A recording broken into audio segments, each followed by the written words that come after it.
Привет, меня зовут Пол, и моя цель изменить твой английский раз навсегда.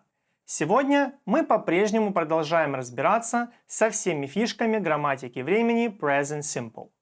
В этом уроке ты узнаешь все тонкости правописания окончания s с глаголами действия и с существительными.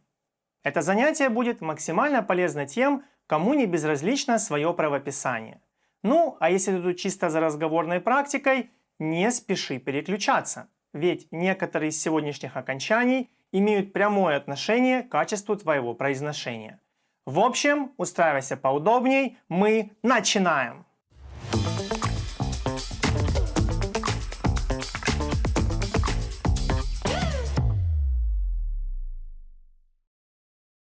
У меня отличные новости. Если ты не хочешь углубляться в тонкости произношения и правописания окончания s, то ты просто обязан знать и пользоваться хотя бы этими глаголами после местоимений he, she, it. Перечисляю. Has – иметь, does – делать, goes – направляться. Так как именно они чаще всего встречаются и изменяются в грамматике времени Present Simple. Например, I have, she has. I do, he does. I go, it goes. В целом, если ты наконец-то хочешь научиться писать и говорить правильно, то реальный урок для тебя начинается прямо сейчас. Полетели! Смотри. Перед тем, как перейти к изучению множества правил, связанных с правописанием окончания s, важно понимать, что без него ты вполне можешь прекрасно говорить. Ну или Google тебе в помощь. Ни в коем случае не вздумай разочаровываться, если у тебя не получится правильно писать в первое время. Я вот, допустим, хоть как-то научился правильно писать спустя 3 года практики, и то иногда допускаю орфографические ошибки. Поэтому знай, что делать ошибки в правописании слов более чем нормально. Окей, на этом мой мотивационный спич заканчивается. Переходим к изучению различных вариантов правописания окончания s. С первым вариантом правописания окончания s все максимально легко. Просто добавляем к существительному или глаголу действия окончание s. Например, come, comes, get, gets, give, gives, a mother, mothers, a father, fathers, a brother, brothers. Уверен, тут все предельно ясно. Идем дальше. Вторым вариантом правописания окончания s будет окончание es, которое используется после таких шипящих и скрипящих звуков, как s, ш, ч, кс и произносится как протяжный звук s. Например, watch, watches, kiss, kisses, mix, mixes, wash, washes, a bus, buses, a dish, dishes, a church, churches, a box, boxes. Настоятельно рекомендую тебе записать и запомнить данные окончания. Повторяю еще один раз.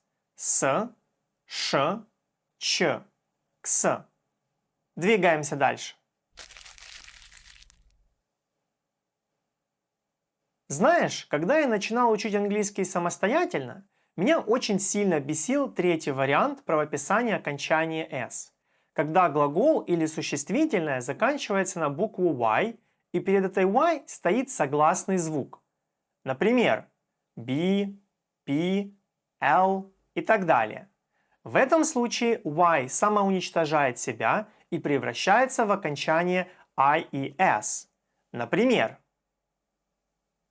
try, tries, study, studies, cry, cries, a baby, babies, a party, parties, a fly, flies. Ты можешь сказать: «Да, что тут такого? Подумаешь, вполне нормальное правило». Я бы согласился с тобой, если бы не одно «но». Дело в том, что когда перед окончанием y стоит гласный звук, звук, который можно пропеть, по типу a, I, E, O и так далее, то будет просто окончание s, без каких-либо изменений. Например, buy, buys, pay, pays, a day, days, a boy, boys. Поверь моему опыту, не запоминай оба правила с окончанием y. Просто запомни что-то одно и пользуйся методом исключения. Последним, довольно редко встречающимся окончанием s, о котором переживать можно меньше всего, будет окончание VES, которое используется в словах, заканчивающихся на буквы F или FE. Например, a shelf, shelves, a knife, knives, a wife, wives, a wolf, wolves. Как ты мог заметить, окончание V и S в данном случае приобретает звук Z. Слушай еще раз. Shelves, knives, wives, wolves. По моему мнению, это довольно значимый аспект произношения, который определенно стоит запомнить. Ну что, на сегодня это вся теория по окончаниям S. Давай переходить к практике. Итак, в этом задании у нас будут глаголы в базовой форме слева, которые нужно изменить на глаголы с добавлением одного из S-окончаний справа. Приступаем.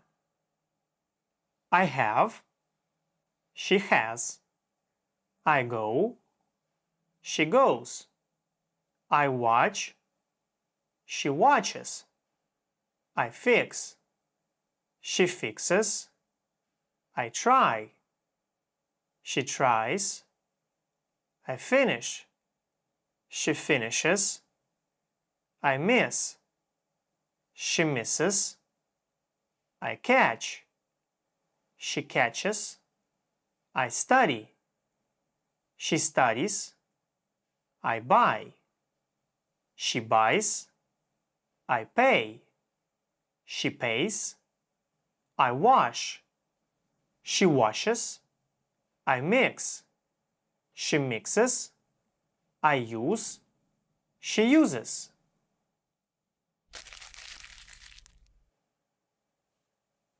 Супер! Давай 5.